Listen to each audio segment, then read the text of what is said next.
Hello and welcome to the Ward and Water Book Club, this time with our special guest Leanne Wilkinson. Say hello, Leanne. Hello. We have three interesting and different reads for you this week. We have Delirium, The Line of Beauty and Mansfield Park, and I believe we are starting with Delirium. Yes, we are. Thank you, Charlotte. Beautiful. Okay, well, Delirium is a very recent book. I think it was in hardback last Christmas. It's just come out in paperback, and I'd say it's a dystopian novel. I think that's the term for it. It's about a world where the government, in this case the American government, has classed love as a disease, and people across the world, or in America where the book is set, are cured at the age of 18. And they're not allowed to love. Love they see as a sort of a speed bump in the road to life. They see it as a distraction. And the book is told from the point of view of a teenage girl who's just about to be cured, but before she is cured, she discovers what love can be like. So I absolutely adored the book. I don't know what you two thought of it. What do you think of Delirium, Leanne? Yeah, I loved it. I stayed up till 2-3 o'clock in the morning just to finish it. And yeah, like Barnaby, it has to be one of my favourite books of 2011, or at least so far. Did you like it, Charlotte? No, I didn't. Surprise, surprise. Hey, you're implying that I don't have a heart. Wow. I'm just cold-hearted. No, I'm joking. No, I thought it was a very interesting idea, and a very clever idea, the world in which you created, because, as Vanby said, the idea is that love is a disease, so they're all cured of it, so there's no love. So they also live in a very much a sort of 1984 Big Brother state. They're very controlled, and it's sort of almost Nazi. It's a dictatorship, really, isn't it? Yeah. Informers, it's all, you know. Was it a little bit sort of 1984? That's I mean, what I just said. Oh, did you? You're not listening to me. I'm very sorry. I've got my notes here. We'll cut that out anyway. Pause and continue. Carry on. So I thought it was a very, very good idea, but I thought she could have done more with it. I was kind of disappointed. I know, so it was just, I just get annoyed and bogged down with love, and it all gets It's a bit about the wishy-washy. absence of love. I would have thought you'd love this. I about love no the lo- other characters, but it's the ones that are in love. Did But you find it too soppy teenage romance? I found it a bit soppy too. I thought it was better than most teenage romances, in the sense that there is this idea of a world about love. I thought they could have done more with it. She created quite a nice little world, but just sort of lost in this teenage lovey mush. You see, I disagree. Well, it's Because fine. I think if this were just a normal book, the lovey teenage romance, as you put it so charmingly, would have been rather bland. But because in the context of the novel, it seems so more powerful, because these people aren't meant to do this. It's something that's, it's transgressive. Something that seems so natural to us is transgressive to them, and that's what I think made it so powerful. What do you think, Leanne? It's yeah, exactly what Barnaby said, and also because at the beginning, the main character's like put forward as quite obedient character, quite by the book as such, and then the way that she interacts with this new boy Alex, you're willing her to break the rules, and because it's a romance book, but then again there's a world without love, there's this paradoxical feel about it all throughout, and I think that's what makes it such an interesting read. And I think, going by what Charlotte said about the little detail, I think because you have to, Lauren Oliver, she focuses a lot on this whole romance, and that's how she makes it the most powerful. And I think if she were to go by the other like scene setting and stuff, she does really well, but if she had done it more, I think it might have detracted from what was a really good romance, I thought. I thought the detail of the world that our heroine, if we can call her heroine, lives was just brilliant, and the backstory of her family is heartbreaking. Her mother had the disease, or love. Her mother couldn't be cured of love. She had the cure that they have, which we won't go into because it would spoil part of the plot. Quite a number of times, and her mother was never cured, and we believe she committed suicide because she went mad with the thought of not being able to love her children or her husband anymore.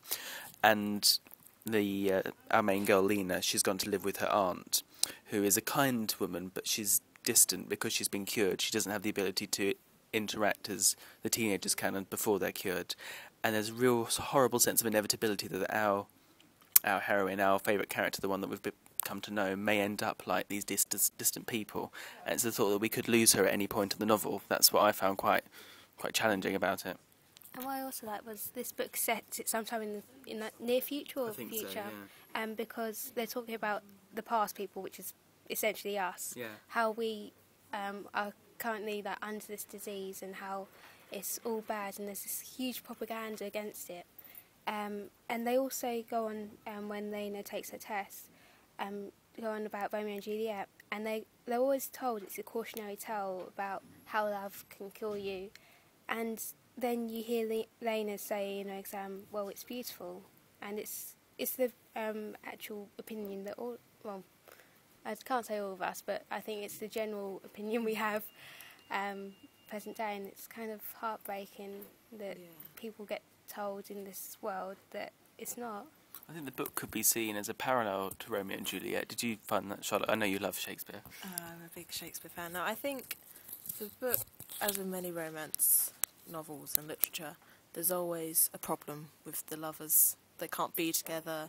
There's a reason why they're prevented from being together. It's, they've got challenges and so on and so forth. For a reason. If there was a story, there were two happy, lovely people who were happy, lovely all their lives and did nothing bad came between them, it would be rather dull, I think. Yes, but it would get there quicker.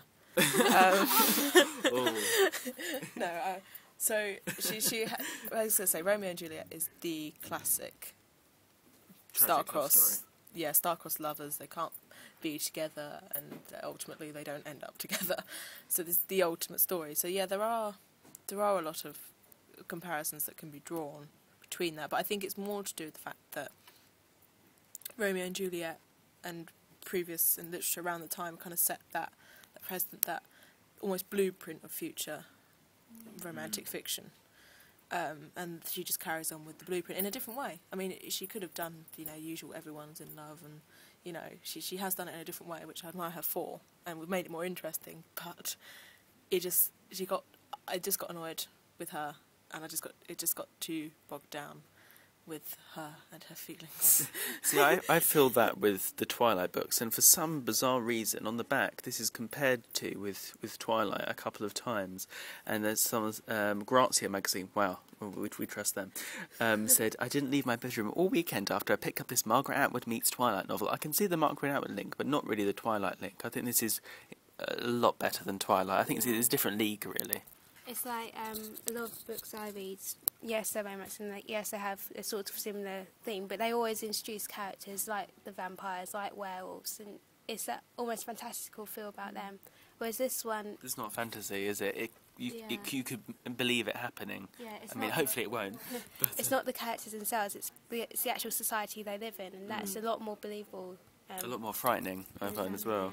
It reminded me quite a bit of, I don't know if you've read Kazuo Ishiguro's novel, Never Let Me Go, where, I can't really say what happens in that novel without giving away the whole thing, but these children are reared in a society where they don't really have a future. Have you read Never Let Me Go, Leanne? No, you need to, it's amazing. But in that book there was no resistance to the lives they were made to lead, whereas in this there is quite a lot of resistance, towards the end especially. Oh, well, it's introduced that there are the people that aren't cured or don't want to be cured, aren't they? Like the fighting here, that are outsiders. Aren't they? Yes, they live in the wild, in their, or whatever they're called, and they are kind of they're taught, the children are taught, that when they're indoctrinated at school, that they are evil and to be avoided, and that they're wrong, and that they shouldn't be around. I can feel a World War II parallel come up here. Oh, there is a World War II parallel. There's always a World War II parallel. There's always one with me. No, but there is. Maybe that was deliberate. Maybe there is a strong sense of. I mean, obviously, there's not. They didn't eradicate love in World War II, but in the sense that they are informers.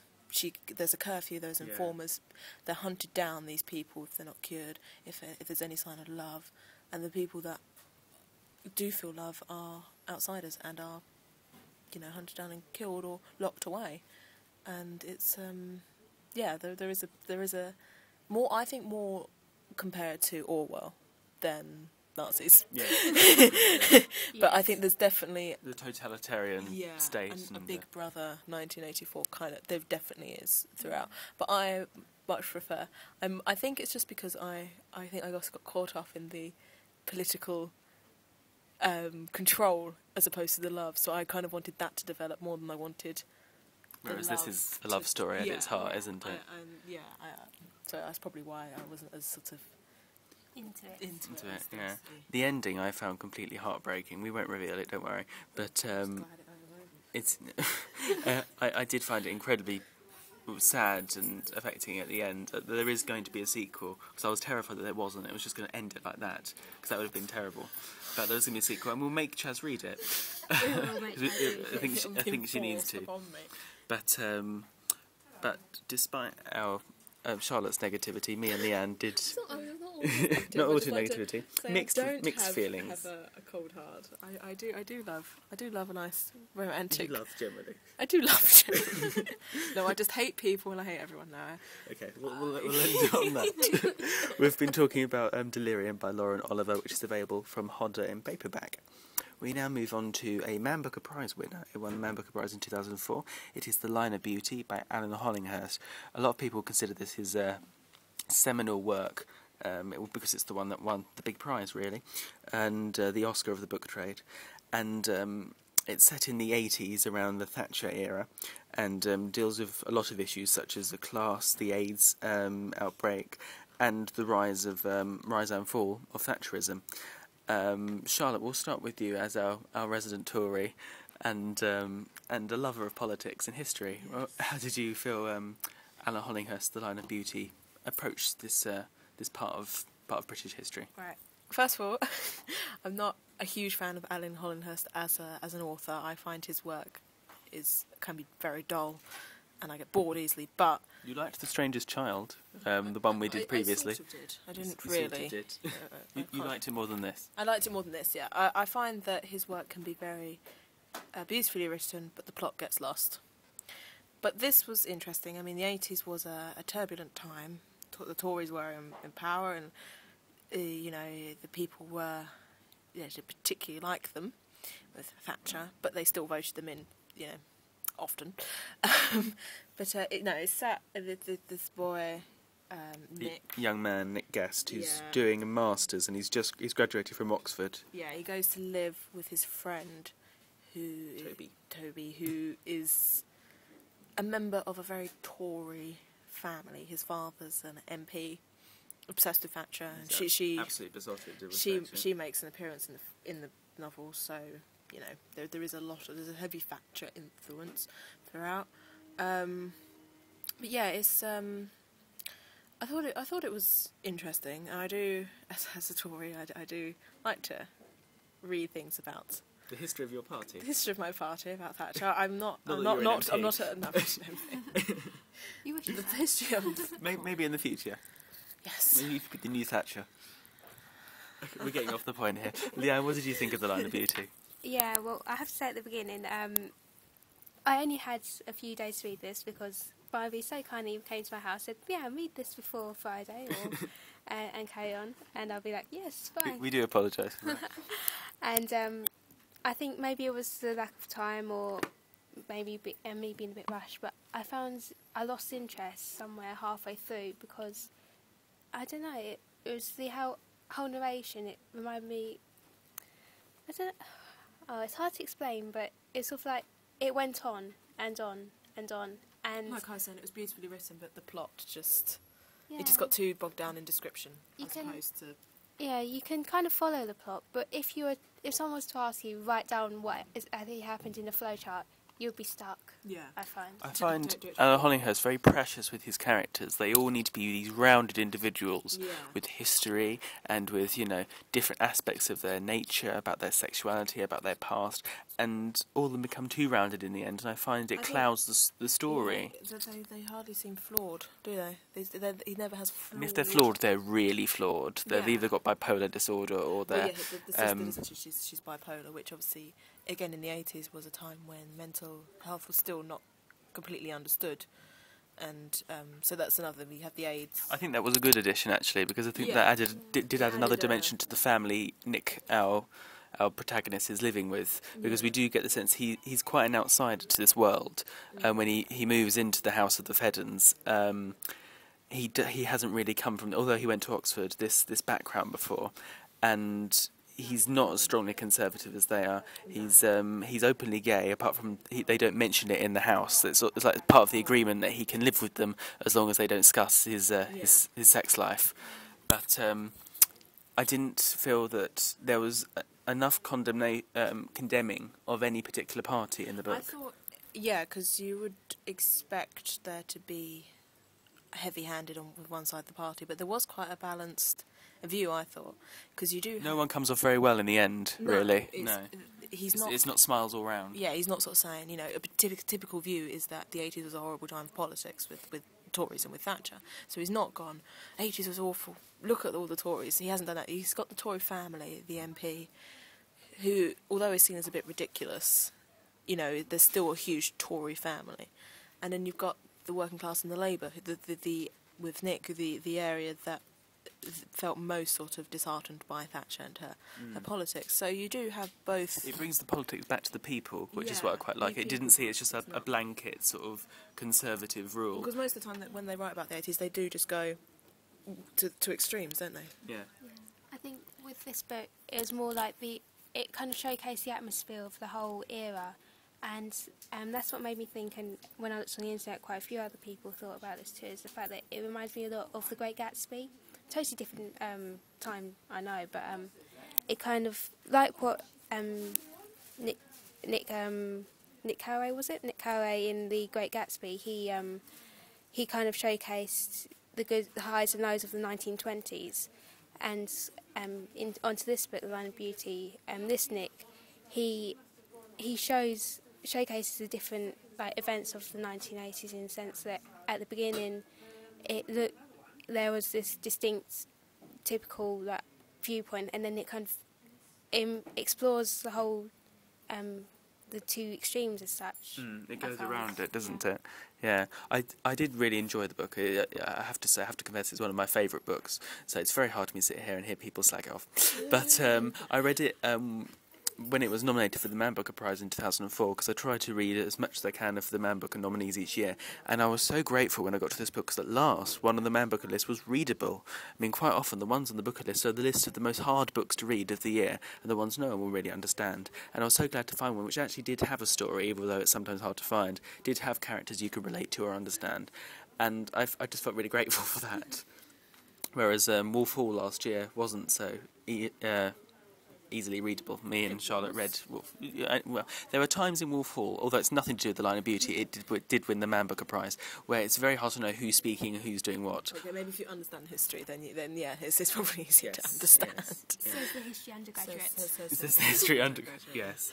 But there we go, a mixed reaction to The Line of Beauty, which is published by Picador, and then we move on to our final book of the week, which is Mansfield Park by Jane Austen. Now, I think Charlotte's desperate to introduce this one. Charlotte, would you like to tell us what Mansfield Park is about? Yes, I'm a huge Austen fan, so I thought we'd do an Austen novel, but not a conventional pick, shall we say. It's basically about a young girl called Fanny Price, who's born to a working class, quite a poor family. Her mother married down. Her mother's family actually came from quite a well-off family, but married a drunken sailor. Not start singing. And so she grew up in quite a poor, probably one of the poorer Austen characters, especially for a heroine. And then she's sent to live with her aunt and uncle, who are quite rich. She has 4 cousins, 2 boys and 2 girls. One of the boys she falls in love with, but as with many Austen novels, there are twists and turns and things before everything's resolved. Other characters are introduced that become love interests or become slightly interesting to these characters, and there are controversies and ones that we shouldn't reveal because they're twists and turns. But yeah, it's essentially that's the. As you say, it isn't the typical Jane Austen novel. Leanne, are you a Jane Austen fan? Did you like the book? Would I say I was a Jane Austen fan? Well, I find, as with all classics, I find them, I have to put in a lot more effort to try and get the whole plot of the story and actually appreciate it. And I've read, the one book which I read of Jane Austen before was Emma, which I did for my English coursework. And comparing that to Mansfield Park, I found I struggled a lot more with Mansfield Park, simply because it's not like Jane Austen's other books, like Pride and Prejudice, like Emma, where it's, for the other books, it's very more romance, and there's always the Mr. Darcy or someone else. In Mansfield Park, I found it was a lot more serious, not serious as such, but a lot more to do with what the changing world around. It's a more socially aware book, maybe, or concerns itself with social problems in a way which Pride and Prejudice more concerns itself with problems of the heart. Yes, yeah. I think it's her third novel. She'd already written Pride and Prejudice and Sensibility. So I think, yeah, maybe she had got a slightly tiresome of romance and decided to write a more socially aware, or at least politically aware novel, although it's still not quite socially or politically aware. It's not this raving sort of huge political epic, it's is it? Essentially, at the heart, it's still an Austen novel. There is still the love interest. I mean, Fanny, maybe not the most famous or greatest of her heroines. You know, she's not a Lizzie Bennet, she's not an Eleanor or an Emma or anyone like that. She's quite sort of morally grounded. She's nice. She's a very, very pleasant young girl. But she grows. The others seem to already have grown. She's the first Austen heroine who is really downtrodden. Yeah, really. In Persuasion, the heroine in there is downtrodden through experience, where Fanny is downtrodden through her life. Yeah, really. The other, Lizzie Bennet is like the favourite daughter. She has it all, really, and all the Emma's rich and has everything, and the sisters in Sensibility are loved by their mother. You know, they all have a nice, almost a way in which they can have be forward thinking and have a good time. Where she's very, very pleasant. She's very, very nice. And she loves her cousin right from the off, really, from first meeting him. But she doesn't really pursue him like the other characters would. So she's quite a. Yeah, I was going to talk about the history of it. Well, probably the most important part of history going on at this time was the issues with the slave trade, which is something, because the family that Fanny goes to live with, her uncle, Sir Thomas Bertram, he runs a plantation in Antigua, which uses slaves. Yes. And there's a mention of it, a very brief mention in the book about, from Fanny, I think, about the use of slaves, but it doesn't really go into much detail about it. There is the film, the 1999 film, starring Frances O'Connor, I think, as Fanny, goes into great detail about the slave trade, is quite graphic because of it, but this isn't really. I think it's got itself a reputation because of a lot of people have analysed and interpreted what it means. It's got a different reputation to what the novel actually is. Yeah, as historiography has changed over the years, the slave trade has become a lot more open as such. Yeah, and people know a lot more. But by the time, when was she writing it? By the time she'd written Mansfield Park, before it was published at least, the slave trade was starting to be abolished. Yeah. So it wasn't quite. Wilberforce had petitioned a lot in Parliament. So she'd written it around a time when these families, though their impending doom of their wealth, basically, because quite a lot of rich families built their wealth on the slave trade. I mean, the British Empire was built on. We were it's not something we were proud to admit, but we were the best when it came to slave trade. We kind of took it. We didn't begin it, but we took it from a very sort of small production into something ridiculous and horrible. But we did build our wealth. That's the quote of the week. We were the best when it came to slave trade. I had to study this at uni, and we were. Not that we're proud of it, but we were. Let's put it like that. And I think it's at that time, it just became a new thing to actually look at it negatively, Yeah. because it was just a way of life. And nowadays, it's easy to say that this is all wrong. Oh whatever, yeah, exactly. If you have to read it from its from the time. It wasn't. I mean, Austen was one of the people who did strongly oppose the slave trade. I think she was quite open about the fact that she just opposed it, along with many other famous authors at the time. But yeah, it's just what people had no sort of second thought about it. They got money, and that was it. But it's just like business. It wasn't anything ethical. any and other stuff. trade. It was just the same. It was just training people. But although she does, but she doesn't dwell on it, does she? She doesn't. Unlike Dickens would probably go into a heck of a lot of Austen detail. wants to go back to the lives and loves of the characters. The Austenness about her novels, The Austenness. as We opposed. didn't think of it as like, No, have to keep my like trademark Austenness. Austenness about this text. But, There are misunderstandings, there are people telling things that aren't quite true, the same type of things we expect with Austen. I mean, our heroine Fanny, she's in love with her cousin, really. Something nothing wrong with that, At the time. according to Not Charlotte. saying now. Right. At the time. Okay. And there are also a couple, no, not a couple, a brother and sister, called the Crawford siblings, who come in and sort of turn their world around a bit. They there's a part of the book where they put on a play, and things get a little bit Well, I think heated. Austen was writing at the time of the Regency period, which, for those who don't know, when George III went mad, his son took over, but obviously couldn't be king, he was the regent, but the Prince Regent himself, George, again, there's too many of them, had a ridiculous love for women, theatre, art, sort of All the good things in life. as a rock and roll kind of... Was he the Russell Brand of his day? Yes, something like that. But suddenly the country was flung into this world of everything was new. It wasn't a sort of, the theatre became, Regency theatre became huge, and it was shown in this novel. I think I was reading a review or analysis of it where they were saying that this is probably only one of the few Austen novels that talks openly about sex and talks openly about sexual experiences, affairs. It's kind of more graphic, not in a... She doesn't Really? describe I it. missed this. Where was this? They talk about affairs and they talk about sex, and the theatre production they put on was quite... It was quite risque, really, risque, wasn't it? and I think she's, again with her social awareness, she's showing sort of a changing attitude, the changing attitude that Regency England brought about. She's trying to explore more.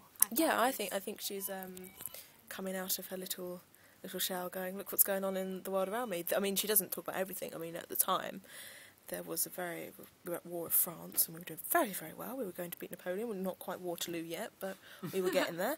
We'd had Trafalgar, we'd had all of that. So she doesn't talk about that, even though it was one of the most important things at the time. But she does, I think she shows the influence, all of that, the grandness, the greatness Britain had, and its influence in good and bad ways on society.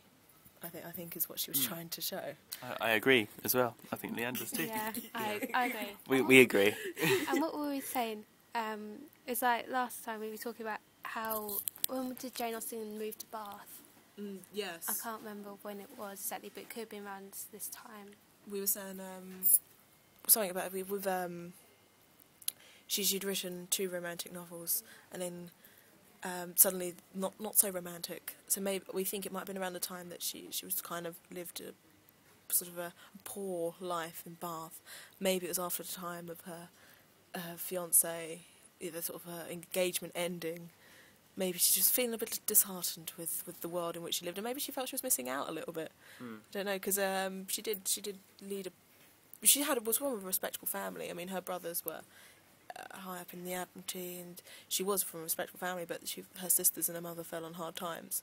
So maybe she would find Brother entered the church, one of them didn't. Yeah, one of them entered the church. 2 became very, very important admirals. So I think maybe she was missing out a bit and felt a little desire for Regency. So she wrote Mansfield Park. So she wrote Mansfield Park. I don't know. If she was here, she could tell us what the hell was going on in her mind. I think also there is the distinction between all the other books, Sense and Sensibility, Emma, Persuasion. They've either got the name of the character in the title or of what they're feeling, and this book has the name of the setting and the title. Like And this, Northanger Abbey, which the is Northanger the other Abbey, one. other one with the setting, and that's very much about both Bath and Northanger Abbey, where they go. Yeah. And this, I think this of all her books has the setting and the place and the society around it Yeah. as the main character. I think she's trying to show that it's the setting and the place you are in society that matters the most, Particularly this time. particularly at this time, compared to Fanny Price or, you know, anyone else in Lizzie the, Bennet and, you know. Because Fanny Price isn't like the heroine which all of us can name off the top of our heads. Yeah. It's always Lizzie Bennet or... She's not iconic, is she? She's In not. the way that Lizzie or Emma is. But neither is the novel. I mean, most people sort of say that it is their least favourite Austen novel. It's not. If you go into Aside, isn't it? yeah, I believe Graham Norton chose it as the book he'd take to a desert island on Radio 4's Desert Island Discs. I think you have to like Austen, or at least have read. Yeah. Don't start with Mansfield Park, is what we're Yeah. saying. I think. I mean, I'm a huge Austen fan, and I love this book. Well, it may be good to start with Mansfield Park, because then you may not be disappointed that it's It might not be- like I think- Pride and I Prejudice. think it is because we are kind of taken over with the ideals of Mr. Darcy, which I'm not saying is a So bad I'm not. thing. I think he's very overrated, to be honest.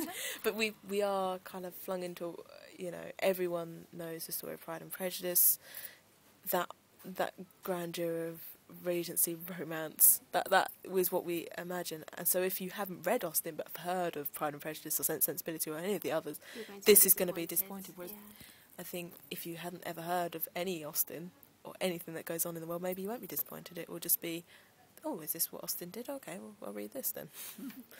Well, we say give it a go, but perhaps read her other Yeah. works first, and don't have too high hopes of thinking this is the next P&P. So you can get into classics first and then progress as such. Yeah. Progress. Well, we've been talking about Mansfield Park by Jane Austen. We strongly recommend the Penguin Classics edition because it's full of lots of lovely extra features and things of that nature. A lot of thanks to Leanne for joining us. Oh, thank you for having me. Yeah, it's been lots of fun. And goodbye from me, and we shall you'll hear us soon, I suppose. Bye. Bye-bye.